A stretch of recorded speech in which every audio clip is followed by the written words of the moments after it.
যুক্তরাষ্ট্রের স্যান ফ্রান্সিসকোতে মে দিবসে শত শত মানুষ রাস্তায় নেমে শ্রমিক অধিকার ও অভিবাসন নীতির বিরুদ্ধে বিক্ষোভ করেছেন। সিভিক সেন্টার প্লাজা থেকে এম্বারকাডেরো পর্যন্ত মিছিল করেন তারা। বিক্ষোভকারীরা অভিবাসন পুলিশ, আইসির কার্যক্রম বন্ধ, যুদ্ধব্যয়ের বিরোধিতা এবং শিক্ষা খাতে বিনিয়োগ বাড়ানোর দাবি জানান। আয়োজকদের মতে এই আন্দোলন শুধু স্থানীয় নয়, বরং বৈশ্বিক শ্রমিক সংহতির প্রতিফলন।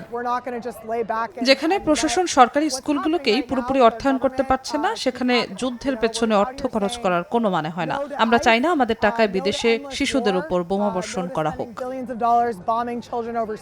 ফ্রান্সের প্যারিসেও কয়েক হাজার মানুষ বিক্ষোভে অংশ নিয়ে শ্রমিক দিবসে দোকান খোলা রাখার প্রস্তাবিত বিলের বিরোধিতা করেন। শ্রমিক সংগঠনগুলো বলছে, এই আইন পাশ হলে কর্মীদের উপর কাজের চাপ বাড়বে এবং তাদের ছুটির অধিকার ক্ষুণ্ণ হবে। একই সঙ্গে উচ্চ মূল্যস্ফীতি মোকাবিলায় মজুরি বৃদ্ধির দাবিও জানান তারা। বিক্ষোভকারীদের মতে বর্তমান অর্থনৈতিক চাপ সাধারণ শ্রমজীবী মানুষের জীবনযাত্রাকে কঠিন করে তুলছে।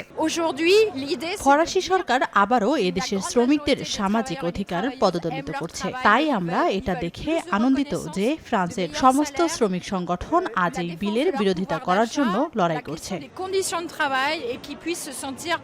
এদিকে জাপানের টোকিওতে সরকার বিরোধী সমাবেশে যুদ্ধবিরোধী স্লোগান তুলে ধরেন বিক্ষোভকারীরা। প্রধানমন্ত্রী সানাই তাকাইচির সামরিক নীতির সমালোচনা করে তারা শান্তিবাদী সংবিধান রক্ষার দাবি জানান। সাম্প্রতিক সময়ে অস্ত্র রফতানি নীতির শিথিলতা ও সামরিক ব্যয় বৃদ্ধিকে ঘিরে উদ্বেগ প্রকাশ করেন আন্দোলনকারীরা। সাদিয়া তাসনিম, সময় সংবাদ।